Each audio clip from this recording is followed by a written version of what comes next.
Good afternoon. I just had a briefing with emergency management officials here in Orange County. The storm is here. Hurricane Irma is now impacting our state. South Florida is already experiencing tropical storm force winds, and nearly 25,000 people have already lost power. Hurricane Irma is battering the South Florida and the Florida Keys with dangerous winds and continues to remain a catastrophic and life-threatening major Category 3 storm with winds of 125 miles per hour. This is a deadly major storm, and our state has never seen anything like it. Millions of Floridians will see major hurricane impacts with deadly storm surge and life-threatening winds. There is a serious threat of significant storm surge flooding. There is a serious threat of significant storm surge flooding along the entire west coast of Florida, and this has increased to 15 feet of impact above ground level. 15 feet of impact above ground level. Think about that.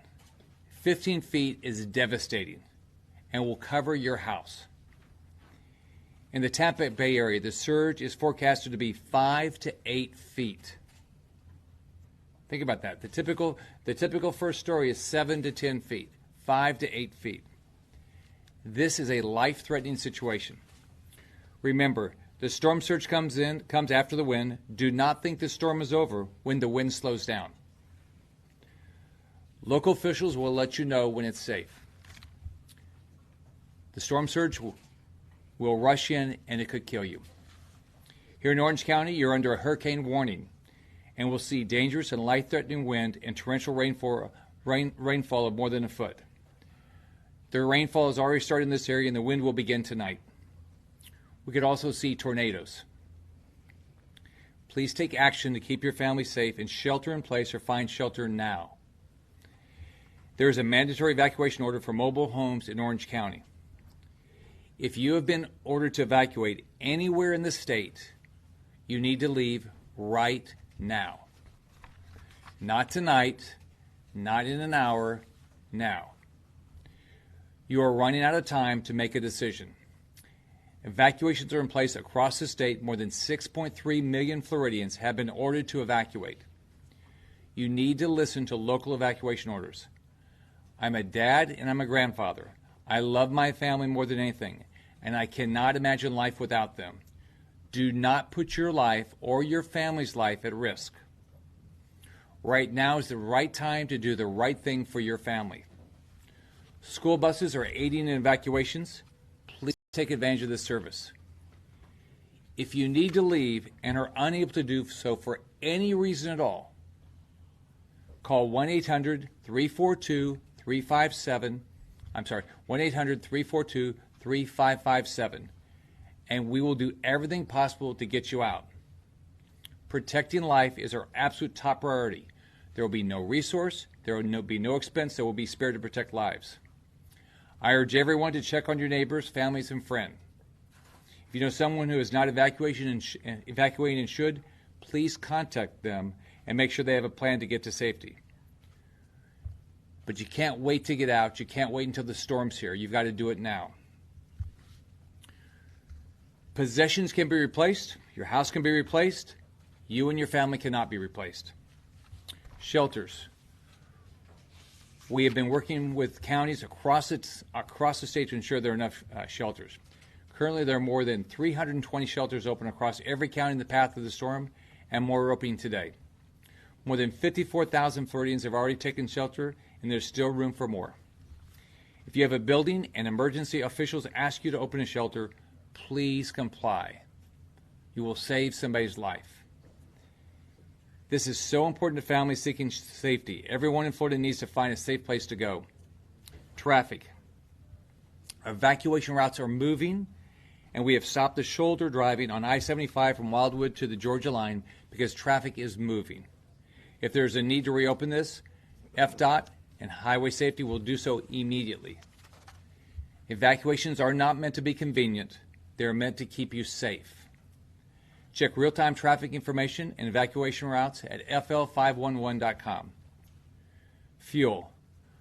We are still aggressively working to keep gas stations open and filled. But this won't last much longer in South Florida because it will be unsafe to be on the roads.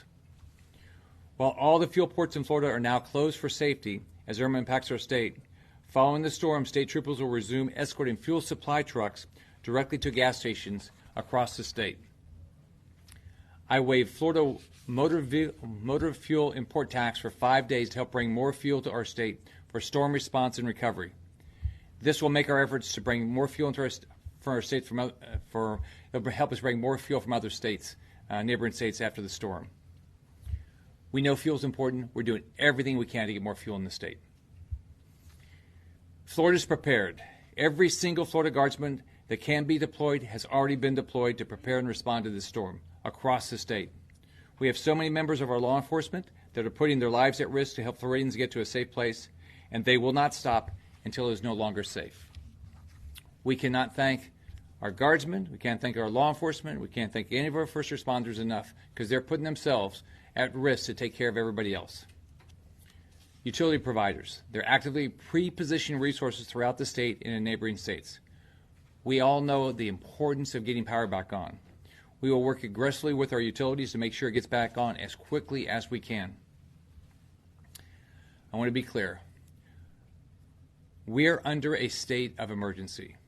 Employees who perform vital services, including healthcare staff, we need you to be there to help your community. Right now, Florida needs 1,000 volunteer nurses to help at our special needs shelters. If you are a nurse, please, and you can volunteer, please email at HELP, helpfl at flhealth.gov. So helpfl at flhealth.gov. You can still email to the prior email address we were using, bprchd preparedness at flhealth.gov. Again, we need nurses.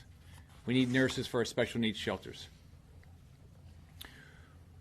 We've already received thousands of replies. This is great news, but we're still actively to try to get these individuals to our shelters.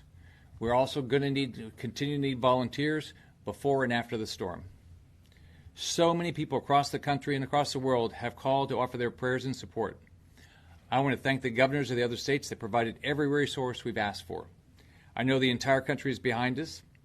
I've been talking to the White House pretty much every day. I've been talking to FEMA all the time. I talked to Brock Long this morning, FEMA administrator. I've talked to almost every cabinet member, and they're doing everything they can to provide whatever resource they can. We have our country's best first responders ready to help us, and Florida will get through this. If you're in an evacuation zone, you've got to go. You've got to get out now. Get to a safe place. This is a catastrophic storm their state has never seen. Let's remember, we can rebuild your house, you can get your possessions again. We can't rebuild your life, and we can't rebuild your family. Florida is tough. Florida is resilient. Florida is unbreakable. Let's stay together and help each other. You can follow my Twitter account at FLGovScott for life safety messaging and updates in English and Spanish. Florida is an amazing melting pot of loving people, and I'm so proud to be governor of this incredible state. Hurricane Irma ya está impactando nuestro estado. Este huracán es muy peligroso. Acuérdense que la vida de usted y su familia es lo más importante. Por favor, tengan cuidado. Cada familia ya debe de estar en un sitio seguro. Para más información, por favor, llamen a 1-800-342-3557. También visite mi cuenta de Twitter a FLGovScott para más información en inglés y español de Huracán Irma. Mi prioridad es que todos ciudadanos, turistas, están seguros y preparados. I'll be glad to answer any questions anybody has. Yes. I have a question. We're in the middle of the I-4 Ultimate Construction Project, which is obviously a vital corridor here through Central Florida. And driving through there as late yesterday, there are still construction bins full of things that look like they could be projectiles if we get hurricane-strength winds. What's being done to clear those out before it hits the fan? Sure. The FDOT and everybody that's working on there is working to get all that off the roads before the winds start. We're doing that all across the state. Anybody else? Governor, could you give those